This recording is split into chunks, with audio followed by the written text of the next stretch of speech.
All right, I think we're live. Hey, everybody. Welcome to the stream. Fishhooks here.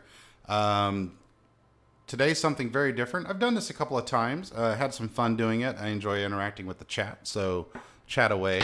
We are going to watch a commentated replay of a race that I did real recently here that was out of the ordinary. It was a lot of fun, though. Is the stream up or is it not? That is the question. Been having all kinds of trouble with the stream, so that's why we're doing it this different way. Yeah, it looks like it's up now. Okay, good. So anyway, what this race is, it's Mazda MX-5s at COTA, but with a really different crowd. This is, at least some of these guys are real world racers who run in the NASA series. And I want to introduce you to this dude real fast. The guy driving this Corvette C6 Grand Sport here, his name's Jake Hoenkamp. He's one of the Mindtrick members on iRacing, but he also races real world in this competitive series. You know, has a good time. This Corvette's a new car for him for this season, and it's a pretty sweet ride. He actually lives in the Oklahoma City area where I do, so we hang out from time to time, have some whiskey, and shoot the poop, as it were. Anyway, so he invited me to race with this group of NASA drivers in the Mazda MX-5, which reawakened my love for this car in a big way. But without further ado, let's get going. The guy who I primarily battle with throughout this race is the number 19 car here. His name is Nick Harwood.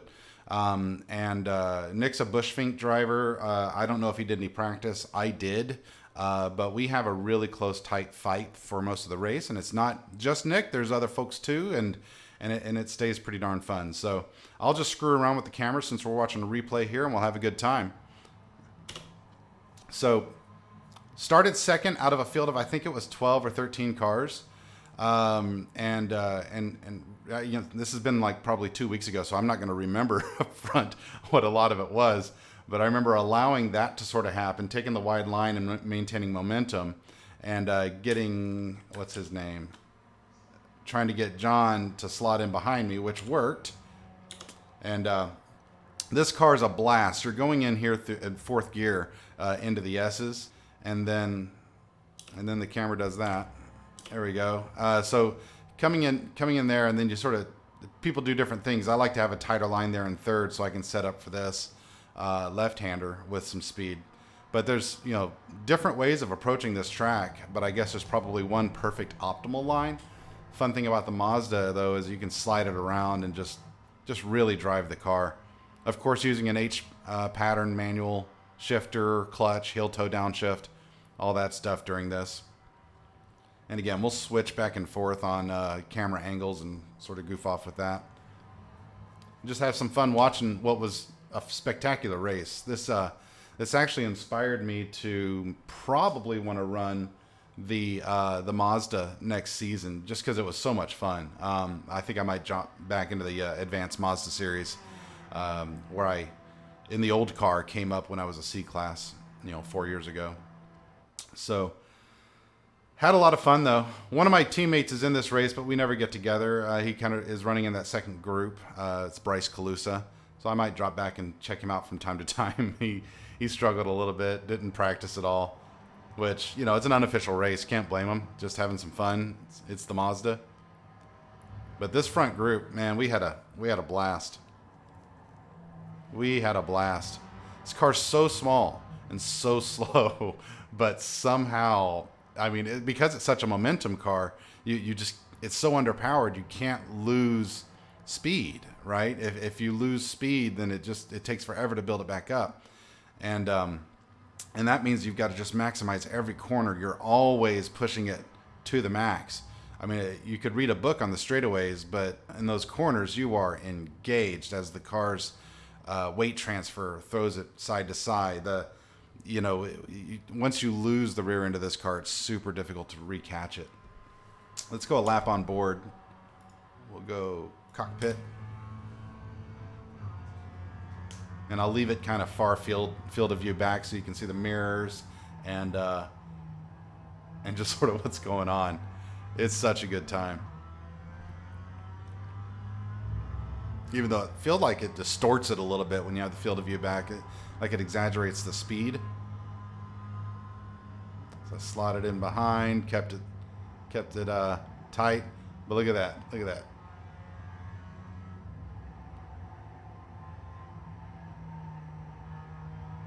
Keeping it in fourth there. Down to third. Clipping those apexes. And then this is a tough one right here to get. Listen to how early you're on the throttle in this car in that section. It's bananas. How much you can be on the throttle and frankly have to be on the throttle to make it work. Love it. I've not done a lot of smiling at COTA. It's not my track. It's not my favorite place in the world to be. But this car changes that game a little bit. It can make anywhere fun because you just throw it around. You know, the MX-5 is just the purest sports car that you can get these days, I feel like. I mean, is the Lotus Elise or Exige even still available? This thing is just, it's the epitome of sports car. Rear-wheel drive, two-seater, manual transmission, front engine. What a car. My wife and I had the previous generation MX-5, and I mean, I'm 6'2", so I barely fit in the freaking thing. But I feel like with all the junk pulled out that I could fit in the race car version. Figured Bush Big Racing guy would be ahead of the hosted race. These guys come out of nowhere for these things. I sat where I sat. I put the seat as far down and as far back as I could, and my knees were up on my chest. And I mean, I loved driving it, but I also hated driving it. I could not drive it with the top up. Fair game. It was one of the hard top convertibles, and I just couldn't. Oh yeah, the top up. I'm not disappointed. It was too tight. I usually have good races with you guys. It was really uncomfortable. All right, let's go. I generally see Fisher or Fishman, whatever his name is. So you see a 3-car breakaway here, and there's a lot of this. There's a lot of pulling alongside and jamming it into corners and over-unders, and like, look at this. The attempted over-under didn't quite work. He maintained some really good speed through there, but I kind of had a run, and every time I came out of turn 2 with a run, I had to figure out what to do with it.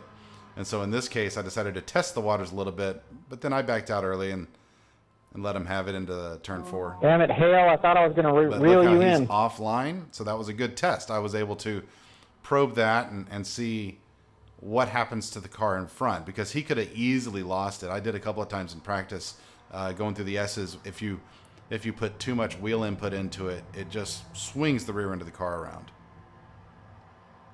But a 3-car, tight breakaway. Smile on my face the whole time. Feel free to jibber jabber in the chat if you like. It won't pop up on screen. Again, I've been sort of trying to reset everything back up after resetting my PC, and I'm still having weird problems with my stream. It's kind of the reason I'm doing this. Did you guys see that apex way about 15 feet to my left? That if I were to turn on an actual race right now, that it would actually stream. I think it'd be a choppy mess. So I'm curious to see how this comes back. How many drop frames I have, if any, et cetera, et cetera. I don't know why I'm having troubles. I've got lots of computer, and for whatever reason, streaming lately has been difficult. Look how close this is. Look how close this is. Hang on. Let's go back and look at that from a different angle. So we'll look at this from on board first. You'll get a sense for how close this little bit was. So I'm back on the throttle. I'm getting a run. Ugh. So close. And then we'll go back to TV1 for what I think this was some side-by-side stuff here. No, it's another lap where we go through this whole section here side-by-side, and it's a blast.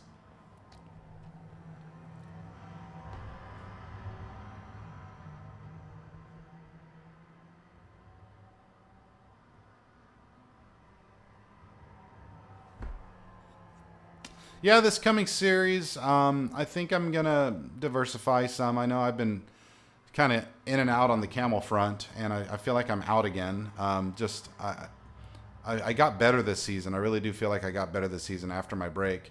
But then I just sort of lost the love for it again. I don't know why I keep getting excited and then not excited. I think it just comes down to the pressure I put on myself to do well. Oh, that's what I got to slow down.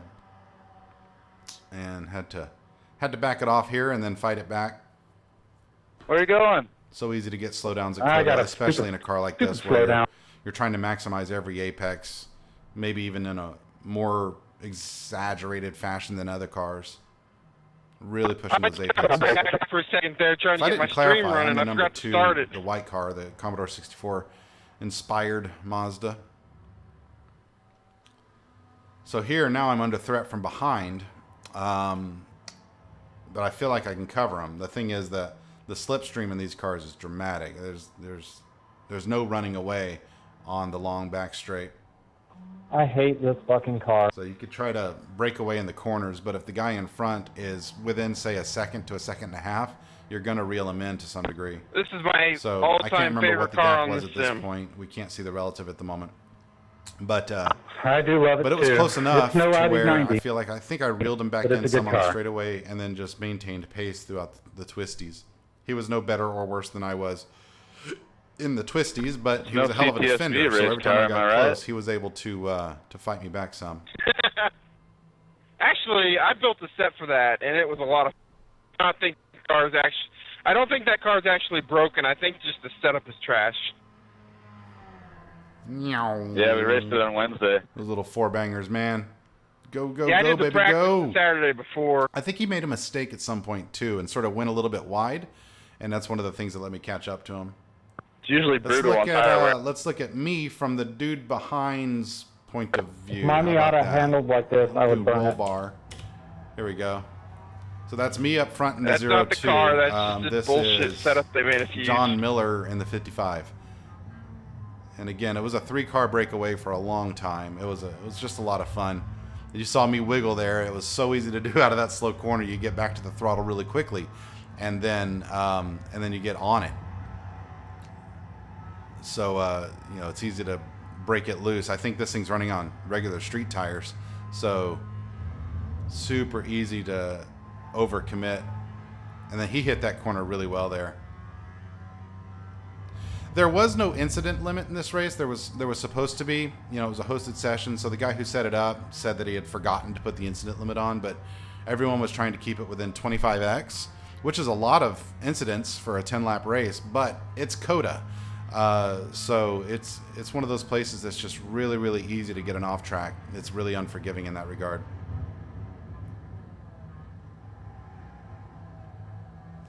Let's go back to me again. You can see the approach through the S's here. I feel like I gained a little bit on Nick there.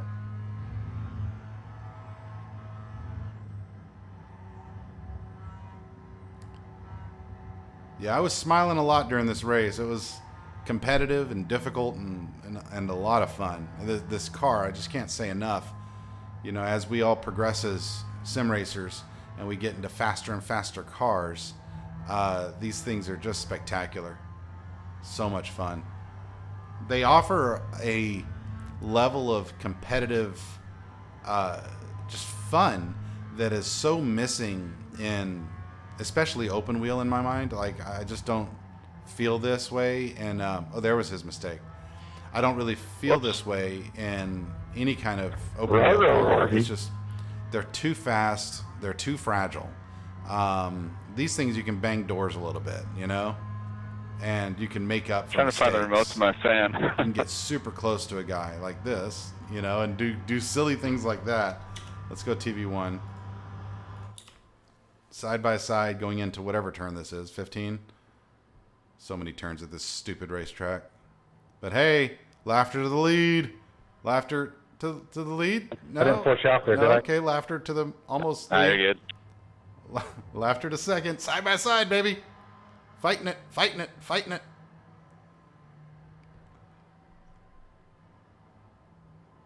Oh, I was having a good time with this. Tried not to squeeze him there. It's really tough. Now this is pop But he got a racing. better run out of the tight section, and This is what Miatas are about, dude. I just try to stay close to him and find another spot. Absolutely. No spoilers on how this Yeah, ends. that's why I love these things. But let's just say it ends closely.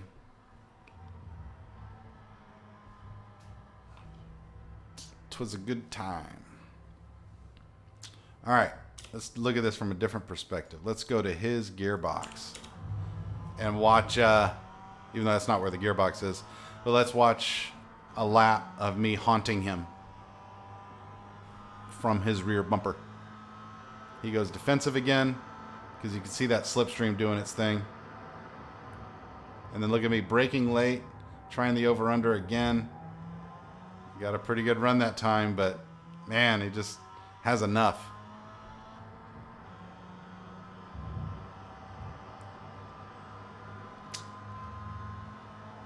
Come at me, bro.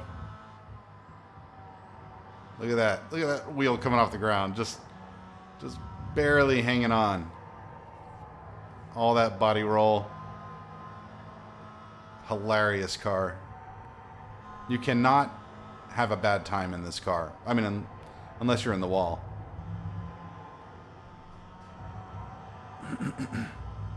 Even at this atrocious racetrack, you cannot have a bad time in this car. So yeah, like I was saying earlier, because I keep falling in and out of love with Camel, I think I might run a bunch of Mazda races next season. I think that might be my temp home. So I might run the Commodore car here. I might make myself a mind trick paint scheme. I'm also thinking about goofing off on Lotus 79s again. I've had fun every time I've ever done that, except for the crashes that I've had. Those are frustrating. All right, we'll just leave it in gearbox for a sec. I think I tucked back in behind him here again. You see those different lines? Probing, trying, probing, trying.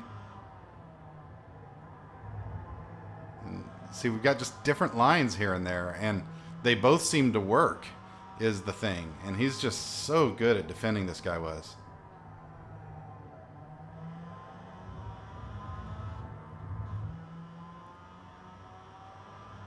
And I don't know, whether he was using an H-pattern shifter and all that stuff. Being a bush fink racer, I mean, those guys are typically really strong. So I'm assuming that we were even playing fields as far as difficulty goes. Because I tend to make it harder on myself than I'd absolutely have to. Look at that. It's back to the throttle, man. Accelerating through the apexes. Let's go back to TV. Well, let me look and see what TV3 does.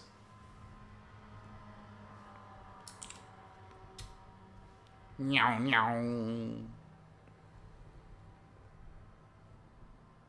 So I think this is the end of what, lap 3? We're going into lap 4 at this point? Is that where we're at? Oh, hell, this is lap 7. It's a 10-lap race. So yeah, this is coming near a close. Let's look at dropped frames. It says 0% drop frames in the old OBS, so maybe I'll do some oval stuff later today, or some rallycross later today, and do another stream and see if it holds on, because this seems to be working okay at the moment. And I know, sorry about the caps, I don't have my overlays set back up yet since resetting everything, so I've got to handle that at some point.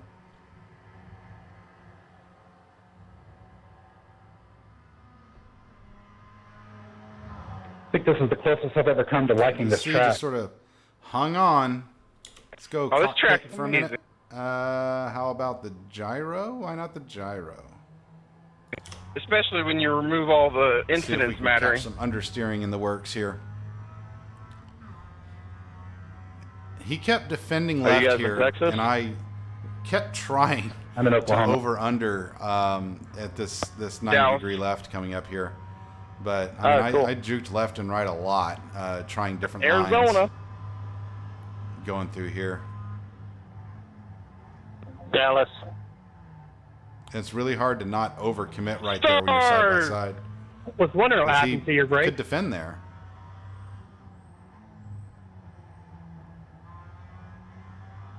You hear me back to the throttle, just like get there, and then I had to breathe it right there because I would have hit him otherwise. That's one thing I don't think we ever touched. There's one touch that you'll see, but other than that, I don't think we touched the whole race. We were just all over each other, super close as you see, but I don't think we ever actually hit one another, with the exception of one thing. Oh yeah, all right, I'll do it. Okay. But like I said, no spoilers. As long as John does it too. It was hashtag send it time for Ben. Sorry, no spoilers, no spoilers. All right, so this is what, going into lap 8 now, right? So we're getting close to the end. I'm starting to not feel desperate, but it's like, okay, Ben, you've learned a couple of things about the S's, about the draft, about his strengths and weaknesses, my strengths and weaknesses, his preferred line. I've learned all these things throughout the last 7 laps, and then but I'm now going to be more aggressive so, about putting into action. So you hear me get back to the throttle there.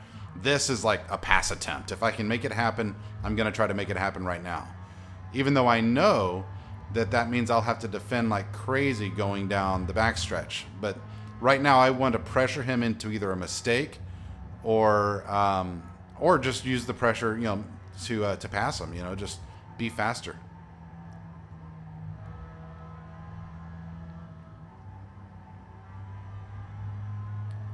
Are really different lines right there.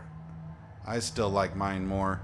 Jake tells me I should maintain 4th all the way through that section until the really tight left, but I disagree. That's just different driving styles, though. What does he know? He's only raced real, for real around this track a dozen times. What does he know?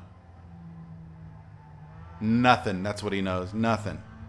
That's why he didn't show up for the race like a chump. Tell me about it, invite me to it, practice with me, and then not show up. Come on, Jake. Okay, so you can see here again, he's defending.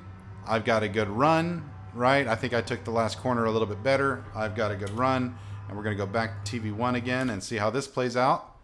I momentarily have the lead. We've got a massive gap back to 3rd, and then another massive gap back to 4th. So at this point, it's just a matter of finding the weak spot and exploiting it. And right now, I haven't been able to find it, except to say that I think he carries too much momentum. He doesn't compromise corners, I think, quite as well as I do at this point. It gives me better runs down long straights. So I feel like if I can get alongside in the right spot that I can get him, especially this corner coming up here. So you can see me overcommitting a bit there, just pushing, whereas every other lap I had a tighter line there. This corner was one of my best, the second to last one there was one of my best corners on track. I felt like I was nailing it pretty well. But this one's so hard to get right, and then the start-finish line is so close after. John, so you're going making into moves lap in that 9, mirror, it's brother. a 10-lap race. So I've got 2 laps to get it done here. 2 laps. So you're making moves in that mirror. That was all the track. This is mine. I will win this race. Oh, yeah. I like beating Bushfink guys because Bushfink guys are hard to beat. When you beat one, it means a lot. Look at this. It was so close. Back to the bumper cam. Gearbox. I keep getting distracted by the pizza smell. It's right by my... Look at me hitting those apexes, baby. You got nothing from me, Nick, if that's your real name.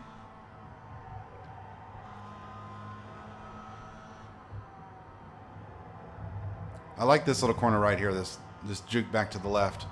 I do like that corner. In this car, it's a blast. He's a little bit better than me through that section, though. So at the end of the day, Jake's probably right. I'm probably using the wrong gears here and there. But overall, we were so even. We were just crazy even.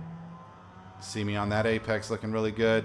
I'm starting to accept the off tracks and just say, you know what, deal with it. We're gonna pass this guy. Camera, what do you think? 3? 3. Passing a lap car here.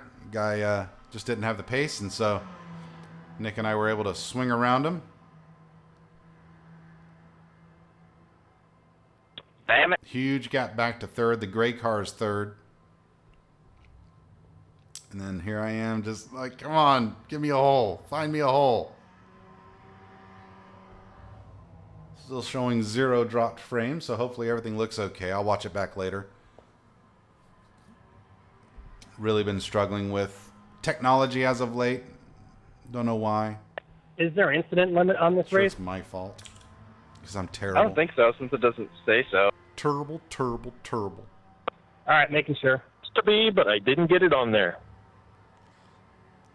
I'm looking forward to running the season of these things.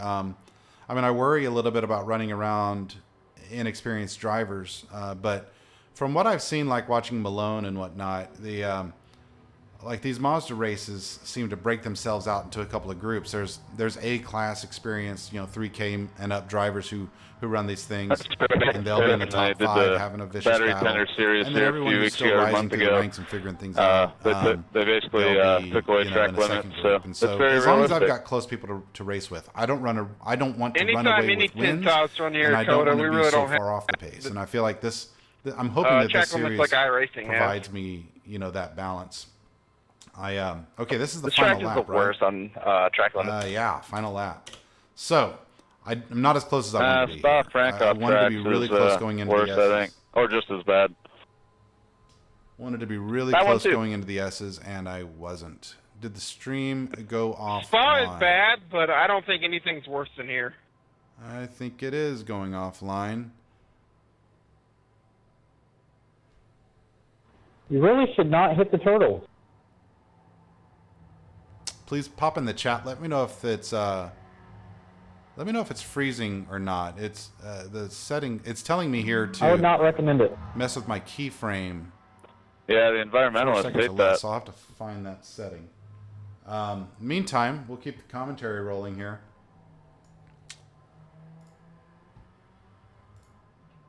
So I was able to stay pretty close. Desperation time. And keyframe. No. Go with 3 seconds. How about that? Lick it. Send it. Maybe that'll get it done. I'm not even sure if it's breaking down. It looks okay on my end, except for the stream health indicator being red. So, back to the race. We are really close. I used the draft, and I'm just looking for a hole at this point, because if I can get by, if I can force a mistake or get by or whatever, then I know that I can hold him off. I've got the defensive chops to do it, and I figured out his approaches, his strengths and weaknesses. And so I'm just trying to be as close as I can, not screw up this corner. Look at him going wide. What? Cheater. That's right, I'm using it. Cheater. Gotta love this car. Cheater. Look at me closing.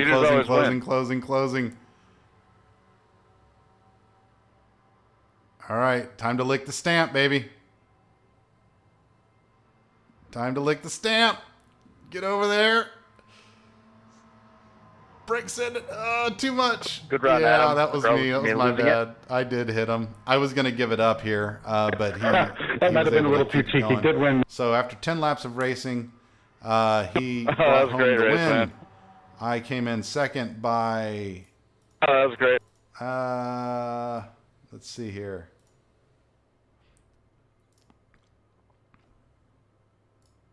By that much. He brought it home. So, good race though. Had a blast with Nick and the guys behind as well. Ended up finishing second. Let's see. I think it tells me 0.1 seconds off. So 1/10, almost 2/10 off. And that was because I breathed the throttle after hitting him to give up the spot. But I hope you guys enjoyed. I actually kind of like doing these commentary things. It's fun. It's a different approach. I like the onboard stuff too, though. Whenever I'm having trouble with the stream and I have to choose between racing and streaming, I'm going to choose racing every time. So I hope you enjoyed. I hope the quality was good. In the meantime, I'm going to probably be in this car a lot more in the near future. So watch for that if you're interested. And thanks so much. Hope you enjoyed yourself. Fishix out.